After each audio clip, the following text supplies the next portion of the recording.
Button push کیا، اگلے ہی لمحے وہ فورتھ فلور پر موجود تھا۔ وہ یہ سوچتا ہوا لفٹ سے باہر آ گیا کہ گریس اسے اس وقت اچانک دیکھ کر کتنی خوش ہو جائے گی۔ گریس کی شادی محبت کی تھی اور کیون کو بھی اس شادی پر کوئی اعتراض نہیں تھا، کیونکہ گریس کے شوہر میں ایسی کوئی بات نہیں تھی جو انکار کا باعث بنتی۔ لہٰذا جب شادی سے پہلے گریس نے اپنے ہونے والے شوہر فریڈی کو کیون سے ملوایا تو کیون پہلی ہی ملاقات میں اس سے متاثر ہوئے بنا نہ رہ سکا۔ اس نے دونوں کا بھرپور ساتھ دیا اور یوں محبت کا انجام خوبصورت شادی کے بندھن پر ہوا۔ کیون نے گریس کے اپارٹمنٹ کے دروازے پر دستک دی اور پھر چند لمحے بعد اندر گریس کی آواز سنائی دی، کون ہے؟ گریس، میں ہوں کیون۔ کیون نے جواب دیا تو اگلے ہی لمحے ایک جھٹکے سے دروازہ کھول دیا گیا۔ گریس اپنے سامنے کیون کو دیکھ کر خوشگوار حیرت میں مبتلا ہو گئی۔ کیون، تم یوں اچانک ہو یہاں؟ چونکا دیا نا؟ کیون مسکراتا ہوا بولا اور دونوں بہن بھائی آپس میں بغل گیر ہو گئے۔ تم 100 سال جیو گے، قسم سے مجھے تمہاری بہت یاد آ رہی تھی اور دیکھو تم چلے آئے، گریس خوشی سے بولی۔ گریس جواں سال خوبصورت لڑکی تھی، اس کے چہرے کی تازگی اور شگفتگی بتا رہی تھی کہ وہ اپنی شادی سے بہت خوش ہے۔ کیون نے ہنستے ہوئے گھر کا دروازہ بند کیا اور صوفے پر آ کر براجمان ہو گیا۔ گریس بھی اس کے قریب ہی بیٹھ گئی۔ کیون، تمہاری طبیعت تو ٹھیک ہے نا؟ تم آج آفس نہیں گئے ہو؟ گریس نے کیون کی پیشانی پر ہاتھ رکھتے ہوئے پوچھا۔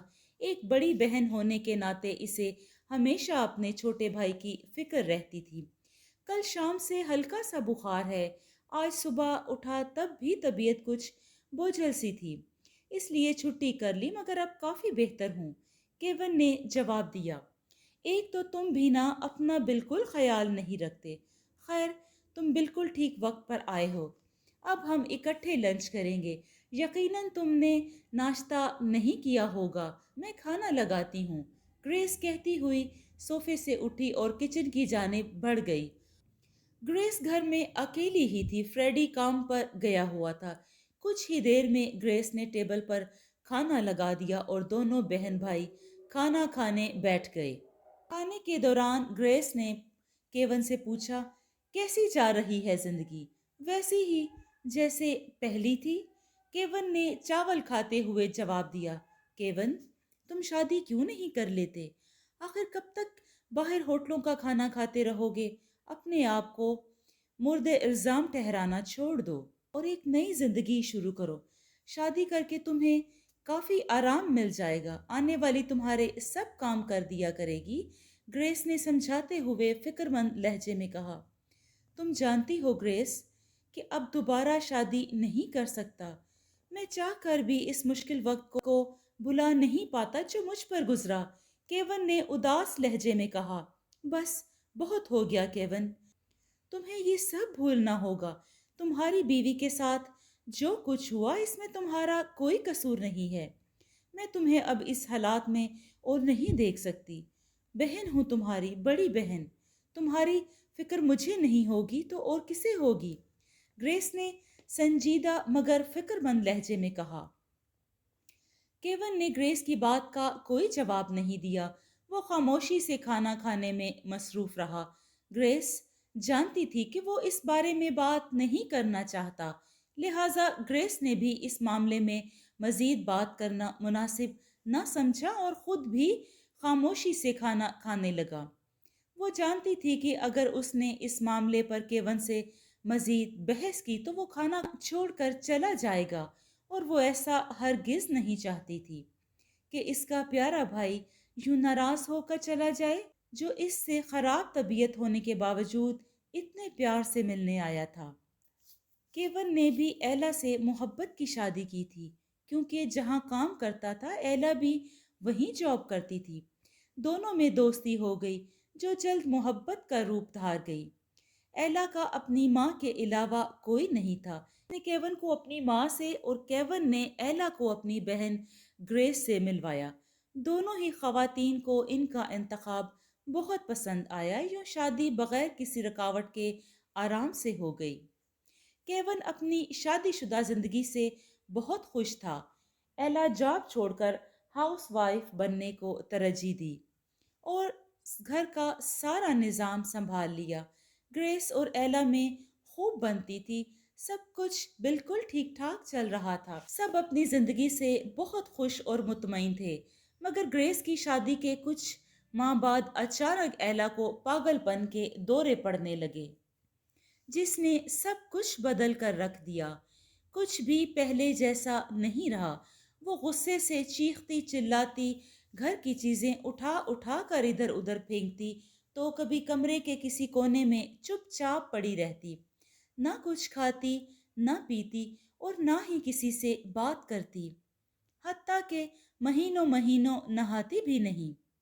کیون کے لیے یہ تمام صورتحال نہایت تکلیف دہ اور پریشان کن تھی۔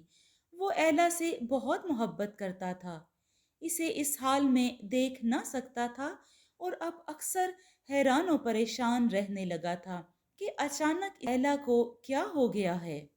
اس نے اس کی محبت میں ہر وہ کچھ کیا جو اس کے بس میں تھا۔ اس نے ایلا کو ایک بہت اچھے ڈاکٹر کو دکھایا، مگر ہر ڈاکٹر نے یہی کہا کہ ایلا دماغی طور پر مفلوج ہو چکی ہے اور اب وہ کبھی ٹھیک نہ ہو سکے گی۔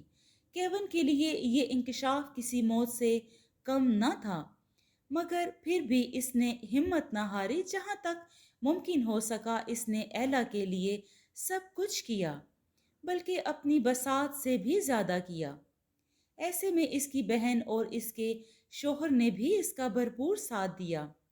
ان سب کی سمجھ سے یہ بالا تر تھا کہ اچھی بھلی تندرست لڑکی جس کو کبھی کوئی دماغی عارضہ لاحق نہ ہوا، اسے اچانک سے پاگل پن کے دورے کیوں پڑنے لگ گئے، اور نتیجے میں کہ وہ پاگل ہو گئی۔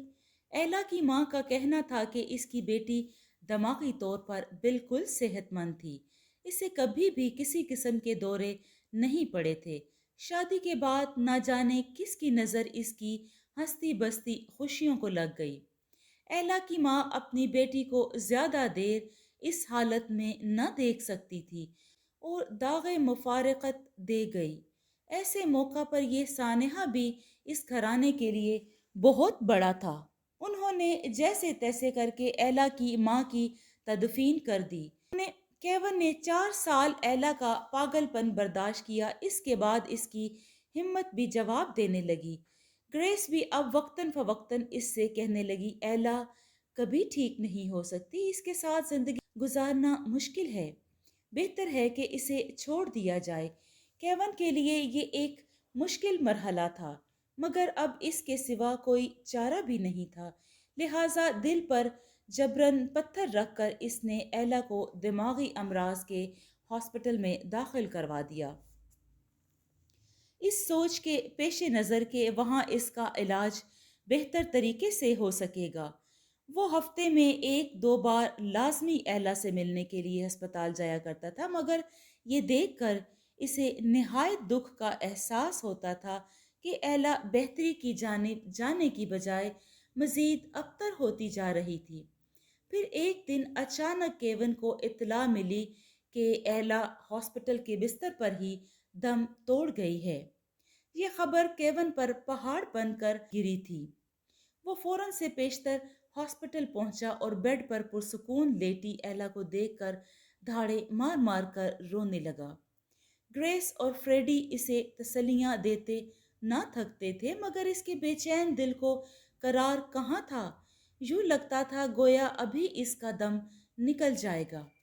ایلا کے ساتھ اس نے محبت کی شادی کی تھی، لیکن وہ ایلا کے ساتھ صرف 1 ہی سال خوشی کا گزار سکا تھا۔ شادی کے دوسرے سال اس کی ہستی بستی زندگی کو کسی کی نظر لگ گئی تھی اور یہ سلسلہ 4 سال تک جاری رہا۔ وہ اسی امید پر ایلا کا ہاتھ تھامے ہوا تھا کہ شاید ایک دن ایلا ٹھیک ہو جائے اور وہ دونوں ایک بار پھر سے اپنی وہی زندگی شروع کر سکیں گے جس طرح پہلے کبھی ہوا کرتی تھی، مگر ایسا نہ ہو سکا۔ ایلا ہمیشہ کے لیے چھوڑ کر منو مٹی تلے جا سوئی۔ پہلے ایلا پاگل تھی تو کیا ہوا، وہ ایلا کو دیکھ تو لیتا تھا مگر اب وہ اسے کبھی دیکھ نہ سکے گا، یہ سوچ کر نہایت جان لیوا تکلیف میں مبتلا تھا۔ لہٰذا وہ روتا چلا گیا، اتنا رویا کہ آنسو خشک ہو گئے۔ اب وہ نہ ہنستا تھا نہ مسکراتا تھا، زندگی کی ہلچل ختم ہو گئی تھی۔ گریس اور فریڈی نے ایسے میں کیون کا بہت خیال رکھا، دونوں کیون کے ساتھ اس کے گھر ہی شفٹ ہو گئے۔ گریس اسے ٹائم پر کھانا دیتی، اس کے کپڑے دھو کر استری کرتی، ورنہ تو اسے اپنی ہوش ہی نہ رہی تھی، کھانا مل جاتا تو کھا لیتا، تو نہیں تو وہ بھوکا ہی بیٹھا رہتا۔ اس کی جاب بھی نہ رہی تھی اور خود کو مورد الزام ٹھہراتا تھا کہ اگر ایلا کو ہاسپٹل منتقل نہ کرواتا تو آج اس کی ایلا اس کے پاس زندہ ہوتی۔ وہ ہاسپٹل والوں سے بہتر خیال رکھ لیتا تھا، شاید انہوں نے ٹھیک طور پر ایلا کا خیال نہیں رکھا، لاپرواہی برتی جو اس کی موت کا سبب بنی۔ مگر گریس اسے سمجھاتی کہ اس میں اس کا کوئی قصور نہیں ہے۔ ایلا مکمل طور پر پاگل اور جنونی ہو چکی تھی، جو کیون کو بھی نقصان پہنچانے سے گریز نہ کرتی تھی۔ ایسے میں ذہنی مریض کے ہاسپٹل میں داخل کروانا کوئی غلط قدم تو نہیں تھا۔ کیون نے تو ایسا اس کی بہتری کے لیے کیا تھا، یہ تو اس کی زندگی تھی جو اس سے وفا نہ کر سکی، اور ہر اس اذیت سے نجات مل گئی۔ دونوں میاں بیوی کی بھرپور کوششوں سے کیون زندگی سے دوبارہ لوٹ آیا، مگر اب اسے کسی نے مسکراتے ہوئے نہیں دیکھا تھا، اگر مسکرا لیتا تو اس میں بھی آنسو ہوتے۔ اسے اچھی سی نئی جاب مل گئی، یوں وہ زندگی کے معمول کی طرف واپس لوٹ آیا۔ گریس اور فریڈی اسے بارہا کہہ چکے تھے کہ کوئی اچھی سی لڑکی دیکھ کر اپنا گھر بسا لے، مگر کیون ان کی بات پر کبھی کان نہیں دھرتا تھا۔ اسے ایلا سے شدید محبت تھی اور ایلا کے سوا اپنے دل میں کسی اور لڑکی کو جگہ نہیں دے سکتا تھا۔ یوں ایک سال مزید گزر گیا۔ پتہ ہے آج مجھے بذریعہ ڈاک ایک پارسل موصول ہوا ہے جس کے اندر ایک گڑیا موجود تھی۔ کیون صوفے پر بیٹھتے ہوئے بولا، اچھا، بڑی عجیب سی بات ہے، کس نے بھیجی؟ گریس نے حیرت سے پوچھا، پتہ نہیں، اس پر واپسی کا کوئی نام پتہ درج نہیں تھا۔ یہ تو اس سے بھی بڑی حیرت اور عجیب بات ہے، گریس نے حیرانی سے کہا۔ ہاں، یہ تو ہے، کیون بولا، وہ دکھتی کیسی ہے؟ کیا وہ خوبصورت ہے؟ گریس نے کہا، ہاں، ویسی ہی ہے جیسی ایک گڑیا ہونی چاہیے، بس وہ قد میں تھوڑی لمبی ہے۔ کیون نے سوچتے ہوئے جواب دیا، ہاں؟ گریس سر کو ہاں میں ہلانے لگی۔ اس کے بعد گریس نے اپنے اور کیون کے لیے کافی بنائی، جس کے دوران وہ دونوں ادھر ادھر کی باتیں کرتے رہے۔ گریس اسے اپنے اور فریڈی کے بارے میں بتاتی رہی کہ فریڈی بہت اچھا ہے، اسے بہت خوش رکھتا ہے، وغیرہ وغیرہ۔ کیون اپنی بہن کو خوش دیکھ کر بہت خوش ہوا تھا۔ اسے اس سے زیادہ اور کیا چاہیے تھا کہ اس کی بہن اپنے گھر میں بہت خوش ہے۔ جو باتوں باتوں میں رات اتر آئی، فریڈی کام سے لوٹ آیا اور گھر میں کیون کو دیکھ کر خوشگوار حیرت میں مبتلا ہو گیا۔ کیون ویسے بھی فریڈی دنیا میں اکیلا ہی تھا اور ان دونوں کے سوا اس کا بھی کوئی نہیں تھا، اسی لیے وہ بھی ان دونوں سے بہت محبت کرتا تھا۔ گریس فریڈی کی شادی کو 2 سال ہو چکے تھے، مگر اب تک وہ بے اولاد تھے۔ وہ دونوں ایک دوسرے کے ساتھ نہایت خوشگوار اور آسودہ زندگی گزار رہے تھے، لہٰذا دونوں نے اس کمی کو کبھی محسوس نہیں کیا تھا۔ فریڈی کو یہ جان کر بے حد خوشی ہوئی کہ کیون آج سارا دن گریس کے ساتھ رہا، کم از کم آج اس کی بیوی کو اکیلے گھر میں نہیں رہنا پڑا ہوگا۔ گریس کی زبانی کیون کی طبیعت کا سن کر وہ اس کے لیے فکر مند ہو گیا۔ وہ کیون سے شادی کے سلسلے میں بات کرنا چاہتا تھا، مگر گریس نے اسے ایسی کسی بھی بات سے باز رکھا۔ آج برسوں کے بعد کیون خوش نظر آ رہا تھا، اس لیے وہ نہیں چاہتی تھی کہ وہ آج ایسی ویسی کوئی بات کرے جو اس کے بھائی کے لبوں سے مسکراہٹ کو چھین لے۔ فریڈی بھی صورتحال سمجھ کر خاموش ہو گیا۔ تینوں نے مل کر رات کا کھانا کھایا، جس دوران گفتگو کا سلسلہ جاری رہا۔ گریس کھانا بہت اچھا بناتی تھی، دونوں انگلیاں چاٹتے رہ جاتے۔ کھانے کے بعد کیون نے دونوں سے رخصت کی اجازت چاہی۔ آج یہیں کیوں نہیں رک جاتے؟ ویسے تمہاری طبیعت بھی ٹھیک نہیں ہے، فریڈی نے کہا۔ نہیں، میں اب بالکل ٹھیک ہوں۔ تم دونوں خوش رہو، میں چلتا ہوں۔ کیون نے اپارٹمنٹ سے باہر آ کر ٹیکسی والے کو اشارہ کیا اور اسے پتہ سمجھا کر ٹیکسی کے پیچھے براجمان ہو گیا۔ وہ سیٹ کی پشت سے سر ٹکائے باہر کے گزرتے مناظر دیکھ رہا تھا۔ 15 منٹ بعد ٹیکسی اس کے اپارٹمنٹ کی بلڈنگ کے باہر رکی تھی۔ کیون نے ٹیکسی والے کو کرایہ ادا کیا اور اپنے اپارٹمنٹ کی بلڈنگ میں پہنچ کر اپنے فلیٹ کا دروازہ کھولنے لگا۔ اس کا فلیٹ پہلے ہی فلور پر تھا۔ اپنے فلیٹ کے اندر قدم رکھتے ہی کیون کو تھکن کا احساس ہوا۔ اسے اس وقت نیند کی شدید طلب ہو رہی تھی۔ وہ چلتا ہوا ڈرائنگ روم میں آیا، جس کی لائٹس آن کرتے ہی اس کی نگاہیں سامنے گڑیا پر جا ٹھہری۔ 3 فٹ کی حامل گڑیا اس وقت مکمل کوئی جیتی جاگتی انسانی لڑکی معلوم ہو رہی تھی، جو کمرے کے ایک کونے میں کھڑی تھی، زندگی سے بھرپور تھی۔ اس کا چہرہ دیکھ کر کیون کے دریچوں پر کوئی چہرہ دستک دینے لگا۔ گڑیا کا چہرہ اسے کس کی یاد دلا رہا تھا، مگر کس کی؟ کیون کو سمجھ نہیں آ رہی تھی، کیونکہ کیون کے ذہن میں وہ چہرہ دھندلا چکا تھا۔ اسے یاد نہیں آ رہا تھا کہ یہ چہرہ اس نے پہلے کہاں دیکھا تھا۔ کیون ڈرائنگ روم سے باہر نکل آیا، اس بات سے انجان اور بے خبر کہ گڑیا کی آنکھیں اس کی پلٹ جانے پر گھومی تھیں۔ کیون نے سونے سے پہلے شاور لینے کا سوچا اور واش روم میں جا کر شاور کھول کر اس کے نیچے کھڑا ہو گیا۔ پانی کی تیز بچھاڑ جیسے جیسے کیون کے جسم کو دھوتی گئی، ویسے ویسے کیون کے ذہن پر پڑی گرد بھی دھلتی گئی اور اسے ماضی کی ایک بات یاد آنے لگی۔ اب اسے یقین آتا جا رہا تھا کہ گڑیا کی شکل کس سے ملتی ہے۔ کیون پہلے جس آفس میں کام کرتا تھا، وہاں پر ایک لڑکی بھی کام کرتی تھی، جس کا نام سیٹی تھا۔ سیٹی اپنے کام سے کام رکھنے والی خوش شکل لڑکی تھی۔ کسی سے فالتو بات کرنا اسے پسند نہیں تھا۔ وہ سنجیدہ مزاج کی حامل خوش طبیعت لڑکی تھی۔ سانولی رنگت پر بھورے بال اور سبز آنکھیں اسے کافی پرکشش بناتی تھی۔ کسی نے بھی اس کو کسی کے ساتھ اتنا فری ہوتے نہیں دیکھا تھا۔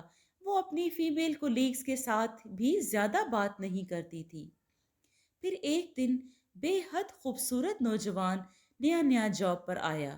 وہ کوئی اور نہیں بلکہ کیون تھا، جس کے حسن نے ایک ہی نظر میں سیٹی جیسی لڑکی کو بھی پاگل کر دیا۔ وہ کیون سے بات کرنے کے بہانے ڈھونڈنے لگی۔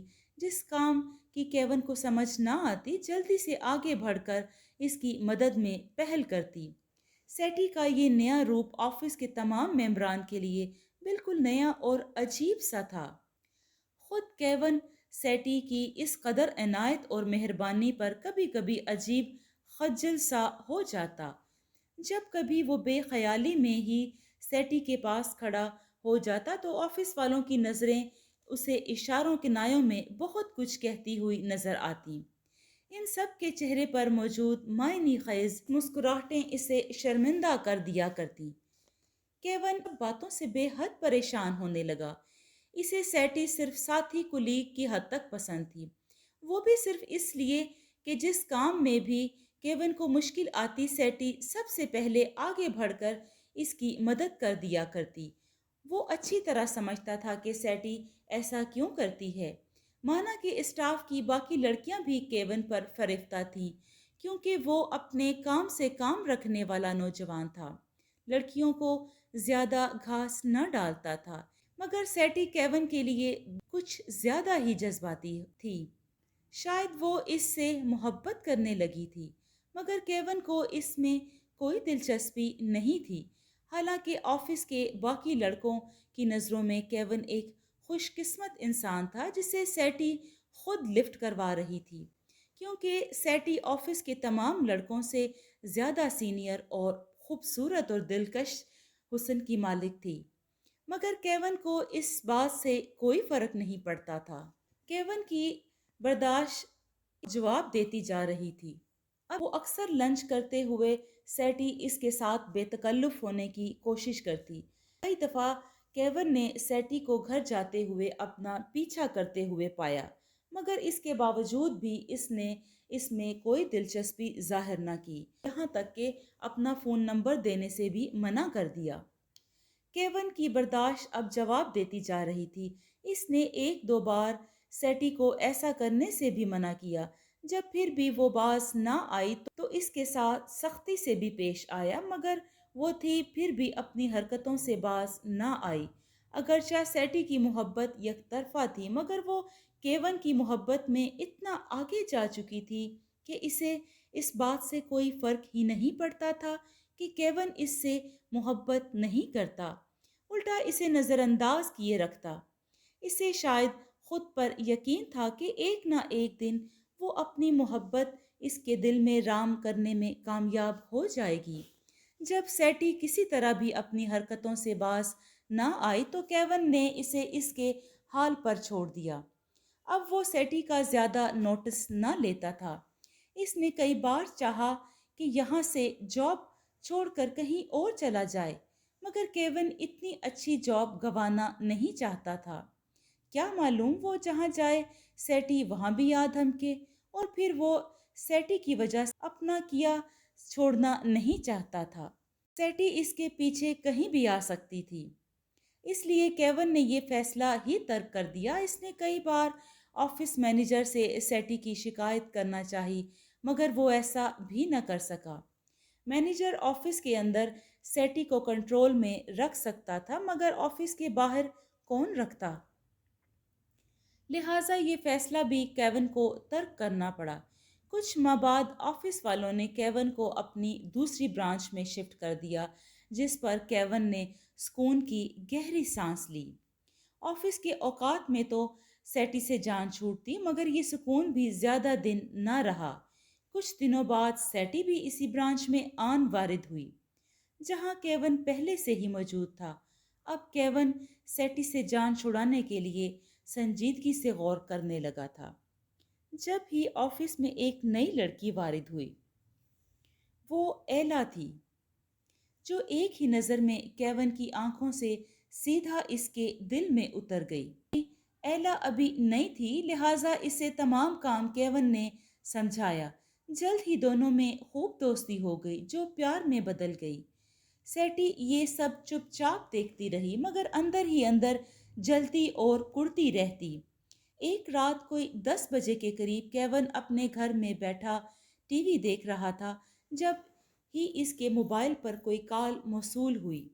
کیون نے ٹی وی پر سے نظریں ہٹا کر سیل فون کی طرف دیکھا تو کوئی اجنبی نمبر جگمگا رہا تھا، تو فون کی دوسری طرف سیٹی کو پایا۔